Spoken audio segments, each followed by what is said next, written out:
जन्म साखी साखी कल युग की। तब बाले ने श्री अंगद देव जी महाराज के सम्मुख श्री गुरु नानक देव जी महाराज की अद्भुत यात्रा का वर्णन करना फिर प्रारंभ किया। एक समय सतगुरु श्री नानक देव जी यात्रा करते करते सेतुबंध रामेश्वर की प्रख्यात भूमि पर जा पहुंची। उस समय अत्यंत भयानक आंधी आई, जिसका वर्ण पीत और शाम था। उस आंधी की लपेट में आकर के अनेक वृक्ष समूल नष्ट होने लगे। चारों ओर से बालू उड़ उड़ करके एक दृश्य उपस्थित करने लगा। पशु पक्षी सब भयभीत होने लगे। किसी भी प्राणी से चलना असंभव हो रहा था। तब भाई मर्दाना पृथ्वी पर अधोमुख होकर के लेट गया तथा भय से थर-थर कांपने लगा। जगत गुरु श्री गुरु नानक देव जी ने कहा, हे मर्दाना, डरो मत। डरने से कोई भय नहीं दूर होता तथा उस वाहिगुरु का स्मरण करो। सभी दुखों में उसी का ही सहारा है।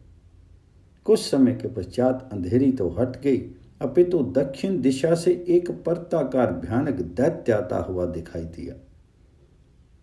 उसका महान शीर आकाश से पाताल तक फैल रहा था। उसकी भयानक मूर्ति से चारों दिशाएं कांप रही थी। वह भयानक राक्षस विकराल मूर्ति और भीमकाय इधर ही आने लगा जिधर मर्दाना लंबा पड़ा हुआ था। भयभीत होकर के मर्दाने ने कहा, हे गुरुदेव, उस आंधी से तो प्राण बच रहे हैं, परंतु महाकाय दैत्य से बचने की कोई संभावना नहीं। ये तो अभी अभी हमारी जीवन नैया को डुबाने वाला है। तो गुरु जी ने कहा, हे मर्दाना, ये कलयुग है। जो पहले आंधी बना और अब ये दैत्य बन करके आया है। मर्दाना, तू अपने मन को प्रभु में लगा करके मुख से ईश्वर स्मरण करता जा। बस ये तेरा कुछ भी नहीं बिगाड़ सकता। इसके पश्चात कलयुग ने अपना रूप भयानक अग्नि का कर लिया। चारों दिशाओं में अग्नि अग्नि ही नजर आने लगी।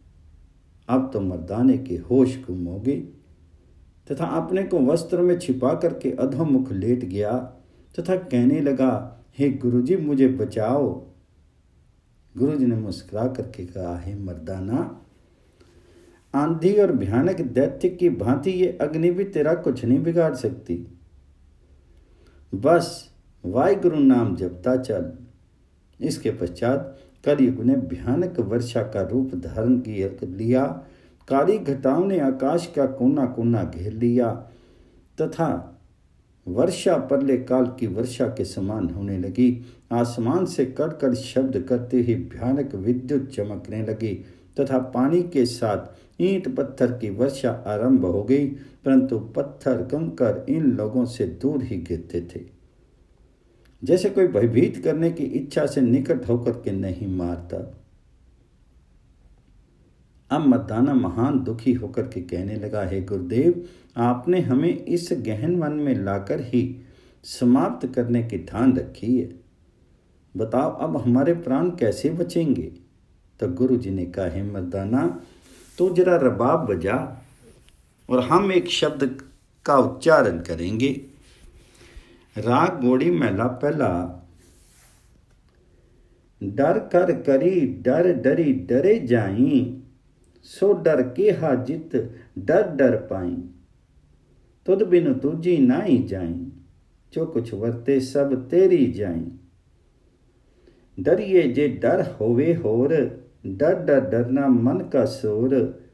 ना जी मरे न डुबे तरे, जिन किछ किया सो किछ करे। उकमे आवे उकमे जाई, आगे पीछे उकमर जाई। हंस हेत आशा असमान, तिस विच भुख बहुत निशान। पौ खाना पीना आधार, बिन खादे मर हुई गवार। जिसका कोई कोई हो कोई, सबको तेरा तो सबना का सोई। जाके जिय जंत धन माल, नानक आखन ब्रह्म विचार। अर्थात गुरुमुखों का दर घर में है। और जो ईश्वर से विमुख है तथा प्राणियों को जो दुख देते हैं, उन्हीं को यम द्वार का भय होता है। तथा गुरुमुख कहते हैं कि उसके बिना और उत्पत्ति करना तथा विनाश करता कोई और नहीं है। उस परमेश्वर की आज्ञा में ही जीव जाता है, और जो नर जीवों को मारकर खा जाते हैं, उनकी भूख और अधिक बढ़ जाती है। जैसे आग में ईंधन डालने से अग्नि और अधिक बढ़ जाती है, जिनको ईश्वर का भय है वही नर तृप्त है। किसी को तो किसी का सहारा है, परंतु संत जनों को एक परमेश्वर का ही सहारा है। जिसने 4 प्रकार की सृष्टि का सृजन किया है, वही अपने भक्तों का रक्षक है। नानक देव जी कहते हैं कि हे प्राणी, यदि तुझे ईश्वर का भय होगा तब तू जीव को दुखी नहीं कर सकेगा, और नाम जपने से तेरा कल्याण हो जाएगा। हे मर्दाना, तो वाहिगुरु नाम जप, जो सभी दुखों से बचाने वाला है। उधर ये तमाम बातें कलयुग ने सुनी और मनुष्य शीर धारण किया तथा गुरु जी के निकट आ गया। उसके मुंह से मांस और हाथ में अग्नि थी। उसका सारा ही शरीर कांच का था। उस समय गुरु जी ने कहा, हे मर्दाना उठो, अब रबाब बजाओ। मर्दाने ने रबाब बजाया तथा गुरु जी ने मारू राग में शब्द उच्चारण किया। राग मारू महला पहला। डर पे तत्ती आकाश नक्षत्र, सिर ऊपर अमर करारा। पौन पानी बसंत, डर पे इंद्र बचारा। एक का निर्भय बात सुनी, सो सुखिया सो सदा सहेला। जो गुरु मिल गाई गुनी। दे तार अर देवा डर पे, सिद्ध साधक डर मोया। 184 मरी मरी जन्मे, फिर जोनी जोया। राजस सात तामस डर पे, केते रूप उपाया। छल बपरी एक कोला डर पे, अति डर पे तर रमराया। सगल समग्री डरे व्यापी, बिन डर करने हारा। कहूँ नानक भगतन का संगी, भगति सो ही दरबारा। इस शब्द के पश्चात श्री गुरु नानक देव जी ने कलयुग से पूछा, हे भाई तू कौन है? उत्तर में कलयुग ने हाथ से अपनी जिहा पकड़ी तथा एक हाथ से अपनी इंद्री पकड़ करके और सारा शरीर नग्न करके गुरु जी महाराज के चरणों में नमस्कार किया और कहा, हे महाराज, मैं आपकी महिमा नहीं जानता था।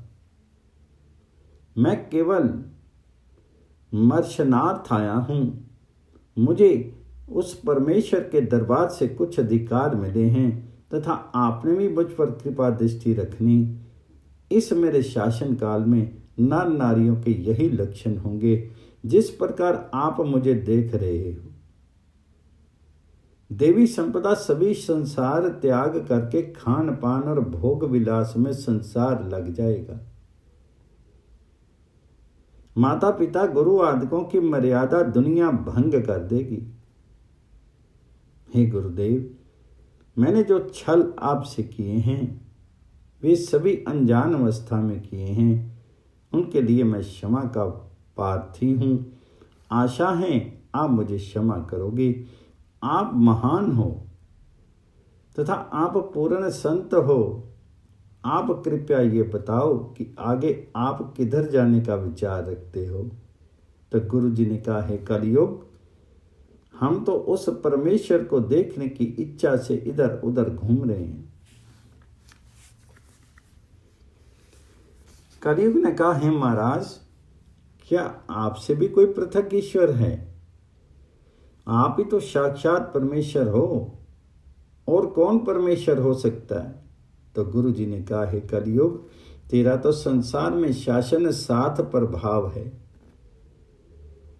फिर ये छल कपट करने के लिए इधर आने का क्या प्रयोजन है? तो कलयुग ने कहा, हे महाराज, मैंने अज्ञानवश आपकी परीक्षा लेने को तथा आपके दर्शनों को इधर आ गया हूँ। तब गुरु जी ने कलयुग से कहा, अच्छा पहले तो अपने लक्षण कहो, फिर ये बताओ कि तुम्हारी जो सेना है वह कैसी है। तो कलयुग ने कहा, हे गुरुवर, मेरी सेना का महान सेनापति झूठ है तथा राजा मोह है तथा छोटा सेनापति हिंसा है। काम, क्रोध, लोभ, मोह, अहंकार, ये मेरी सेना के महान योद्धा हैं जो प्रत्येक प्राणी पर विजय प्राप्त करने में सिद्धहस्त हैं। वे अजय हैं तथा हस्ती सवार पर रथ सवार ये मत्सर निंदा आदिक है तथा तृष्णा ये सवार महारथी है तथा आलस्य, द्यूत, मध्य, पान आदि दुराचार यह भी महान योद्धा रथों की सवारी करते हैं। आशा, चोरी आदि की ये मेरे पद पर योद्धा हैं। हे महाराज, मैं कहाँ तक कहूँ, ये मेरी दुर्जय सेना किसी से भी नहीं डरती और न हारती है। सबको जीतना इनके बाएं हाथ का कार्य है। मेरे दम्भ रूपी योद्धा ने तो बड़े बड़े दिग्गज भी परास्त करती हैं। मेरे शासनकाल के गुरु और उपदेशक पाखंडी और दुराचारी होंगे तथा लोगों के घर में उदर पूर्ति के लिए उपदेश करने जाएंगे। वेद शास्त्रों तथा सब ग्रंथों को त्याग करके और उनकी निंदा करके अपनी ही पूजा करवाने में सिद्धहस्त होंगे। जो काजी लोग होंगे वह न्याय करते समय रिश्वत लेकर के झूठे प्रमाण कह करके अन्याय करेंगे। हाथ में तस्वीर और मन में महान पाप अपराध का निवास होगा। बड़े बड़े साधु अनेक प्रकार के वेश धार करके संसार को मनमोहनीय बातें कथाएं सुना करके खूब लूटेंगे। ब्राह्मण, खत्री आदि के सभी वर्ण अपने अपने धर्म को त्याग करके पतित होने में ही अपनी शान समझेंगे। गेरुए वस्त्र पहन करके साधु लोग उधर शिशन के मुंह में मारे मारे फिरेंगे। दिखावा बहुत होगा, परंतु मर्यादा तथा धर्म नीति की मिट्टी पलीत होगी। त्यागी साधुओं के बैंकों में हिसाब चलेंगे और उनके बाल बच्चे उनके आगे पीछे चलते नजर आएंगे। ब्रह्मचारियों के गृह में 2-2, 3-3 स्त्रियां होंगी। हे महाराज, मैं तो आपके समक्ष अधिकतर कहते भी लज्जा अनुभव करता हूं। गुरु जी ने कलयुग की बातें सुन करके कहा, है कलयुग, अंतिम परमात्मा के दरबार में उत्तर दोगे, क्योंकि उत्तरदायित्व जिम्मेवारी तुम पर है। ये कह करके गुरु जी ने एक शब्द उच्चारण किया। श्री मुखवाक्य, जिन सिकदरी तिनी सवारी, चाकर केहा डरना, जा सिकदारा पवी जंजीरी, ता चाकर अथू मरना। तो जगत में सिकदार है और हम तो उसके भृत्य हैं।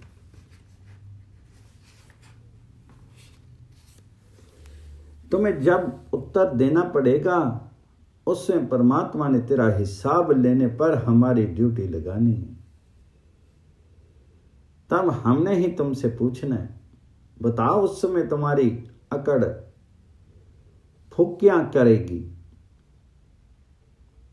तब कलयुग ने भयभीत होकर के कहा, हे सतपुरुषों, मैंने आपकी शरण इसलिए स्वीकार की है, आप तो परमात्मा रूपी महाराजा धीराज के प्रधानमंत्री हो।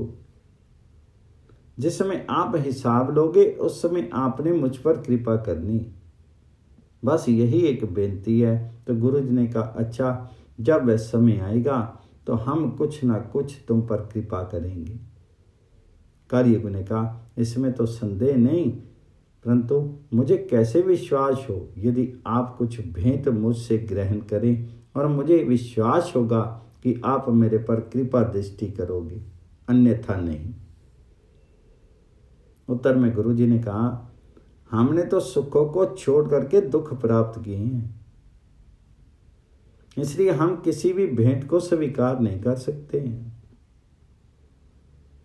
तब कलयुग ने कहा, हे देवों के देव, तब मेरी तसल्ली किस प्रकार हो? तो गुरु जी ने कहा, अच्छा ये बताओ तुम्हारे पास क्या क्या वस्तु है जो मुझे देने के लिए तैयार हो? तो कलयुग ने कहा, प्रभु जी मेरे पास हीरे मोती मानक स्वर्ण चांदी सुंदर प्रसाद तथा परम सुंदर रमणीय और उदय अस्त तक का राज है। इसके अतिरिक्त अष्ट सिद्धि नवनिधि ये सब कुछ मेरे अधीन है। ये सभी वस्तुएं मैं आपके चरणों में अर्पण करने को उपस्थित हूं। जिस वस्तु पर आप संकेत करें वही आपकी हो सकती है, केवल आज्ञा की ही आवश्यकता है। तब गुरु जी ने कहा, हम इन वस्तुओं में किसी को भी नहीं स्वीकार करते। ये कह करके एक पवित्र शब्द उच्चारण किया, श्री राम महला पहला। मोतीता मंदर उसरी रतनी ताहो ही जड़ाऊं, कस्तूर कुंगु अगर वंचंदन लीप आवे चाऊं। मत देख पुल्ला विसरे तेरा चित्त न आवे नाऊं। हरि बिनु जी जलु बलु जाऊं, मैं अपना गुर पूछी देखिया अवर नाई थाऊं। धरती ता हीरे लाल जड़ती पलंग लाल जड़ाऊं, मोहनी मुख मनी सोहे करे रंग पसाऊं। मत देख पुल्ला विसरे तेरा चित्त न आवे नाऊं, सिद्ध होवा सिद्धि लाई रिद्धि आखां आऊं। गुपत प्रकट होई वैसा लोक राखे पाऊं, मत दख पुल्ला विसरे तेरा चित्त न आवे नाऊं। सुल्तान होवा मेल लश्कर तखत राखा पाऊं, हुक्म आसल करी बैठा नानक सब वाऊं। मत देख पुल्ला विसरे तेरा चित्त न आवे नाऊं। ऊपर का शब्द सुनकर के कलयुग ने कहा, हे गुरु जी मैं तो आपका शिष्य होने को आया हूं। यदि कहो तो आपके लिए एक मोतियों का मंदिर बनवा दूं और उसमें हीरे जड़वा दूं। उस मंदिर में कस्तूरी आदि के लेपन हो जाए। यदि आपने निवास करना हो तो एक बहुमूल्य चारपाई जिसमें लाल जड़े हों वह भी आपकी आज्ञा से बन सकती है। गुरु जी ने कहा, हे कलयुग मैं अनित्य सुंदरता को नहीं चाहता। मैं तो नित्य पदार्थ जो पर ब्रह्म परमेश्वर है उसी को चाहता हूं।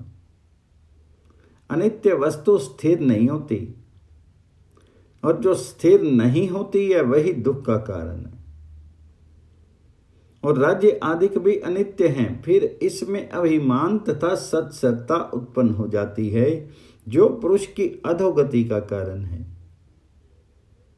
हे कलयुग यदि तेरी अत्यंत श्रद्धा है तो मैं तुमसे दशम अवतार धारण करके सभी कुछ राज्य रिद्धि सिद्धि आदि के लूंगा। अर्थात श्री गोविंद सिंह जी के रूप तुम्हारी भेंट सहर्ष स्वीकार कर लूंगा। तब गुरु जी ने कहा, कलयुग तुमने अपनी संपदा और विभूति तो बता दी है,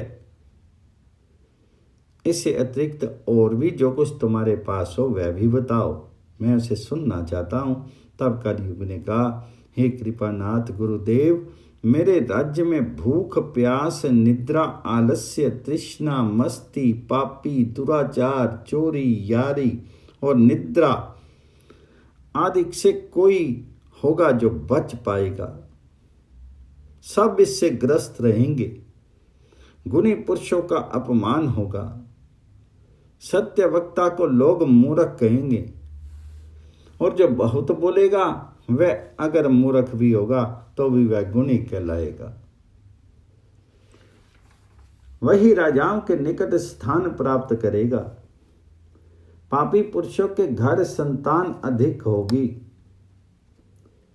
और कृपा के घर में धन अधिक होगा, तथा ब्राह्मण लोग व्यापार करने लगेंगे तथा जमींदारी करेंगे। शूद्रों का मान होगा, तत्वज्ञानी वेद वक्ता भूखे मरेंगे।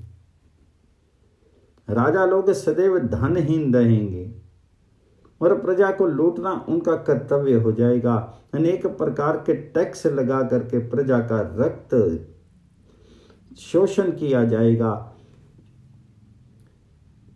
पति अपनी स्वरूपा नारी को त्याग करके कुरूपा से प्रेम करेगा तथा पत्नी अपने पति को त्याग करके पर पुरुष के साथ प्रेम संबंध जोड़ेगी। पुत्र कहेंगे हमारा पिता मूर्ख है, तथा बहन भाई के झगड़े राज्य दरबार में चलेंगे। क्षणिक धन सुख तथा स्त्री सुख के लिए खून की नदियां बहा दी जाएंगी।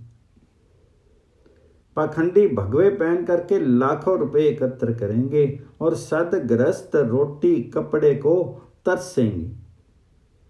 भूख लगने पर नारियां अपना अस्तित्व बेचने के लिए उद्यत हो जाएंगी। औषधियां नीरस हो जाएंगी तथा नीचों की पूजा होगी। अतः विद्वान लोग ब्राह्मणों का अपमान होगा। हे गुरुवर, मेरे शासन काल में ये बातें होंगी। ये ईश्वरीय आज्ञा है।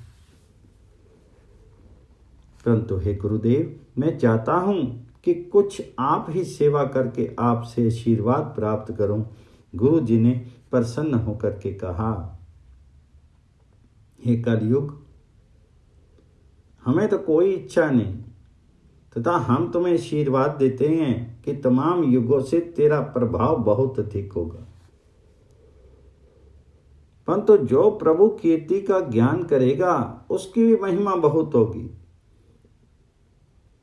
कलयुग जो प्राणी सतयुग में 1,00,000 वर्ष तपस्या करे तथा त्रेता में 10,000, द्वापर में 1,000 वर्ष तपस्या पर जो फल होता है वह तेरे युग से अत्यंत अल्प काल में ही प्रभु भक्ति दरबार वही गति कलयुगी जीव प्राप्त कर लेगा। जो तो हमें भेंट करना चाहता है वह भेंट हम तेरी 10वें अवतार में स्वीकार करेंगे। जैसा कि हमने पहले भी कहा है, तब हाथ जोड़ के कलयुग ने कहा, है महाराज, मैं आपका दर्शन करके कृतकृत्य हो गया हूं और आज से प्रतिज्ञा करता हूं कि मैं आपके जो शिष्य होंगे उनके निकट नहीं जाऊंगा और ना ही उन पर मेरा कोई प्रभाव ही पड़ेगा, तथा जो भी दंभी पाखंडी होंगे उन पर ही मेरा असर होगा। गुरु जी ने कहा, हे कलयुग, जो तुमने ये प्रण किया है कि मैं शिष्यों के निकट नहीं जाऊंगा, हमें ये प्रण रूपी तेरी भेंट प्रसन्नता उत्पन्न करती है।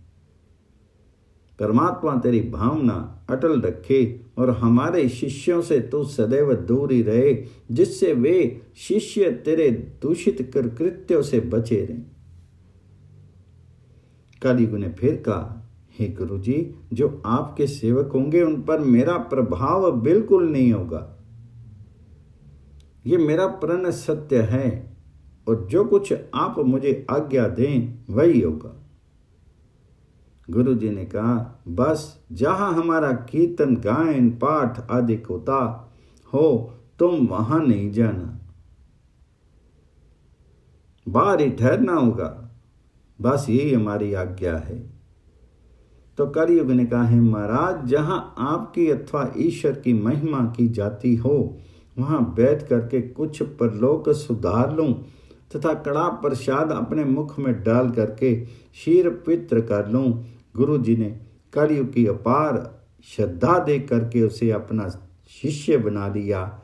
तब कलयुग ने गुरु जी की अपार स्तुति की और कहा, हे महाराज, मैं आपके जो सच्चे शिष्य होंगे उनके पास नहीं जाऊंगा, परंतु जो पाखंडी होंगे उन पर मेरा प्रभाव अवश्य होगा। इतने कह करके कलयुग गुरु जी के चरणों में नमस्कार करके चला गया। तथा गुरुजी वहाँ से भ्रमणार्थ आगे के